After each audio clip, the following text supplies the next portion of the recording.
ভাইয়ারা বোনেরা আসলে হয়েছে কি, একসাথে মিউজিক ভিডিও করছি তো, আর যেহেতু আমি শাকিব খানের তৃতীয় নাম্বার স্ত্রী, তো আমি গান করবো আর আপনারা দেখবেন না, এটা তো হতেই পারে না।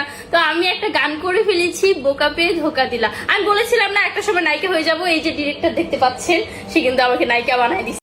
বলেন কি? তো চলিয়ে শুরু করতে হ্যাঁ। সঠিক বলেছেন, আপনার বুদ্ধি ভালো।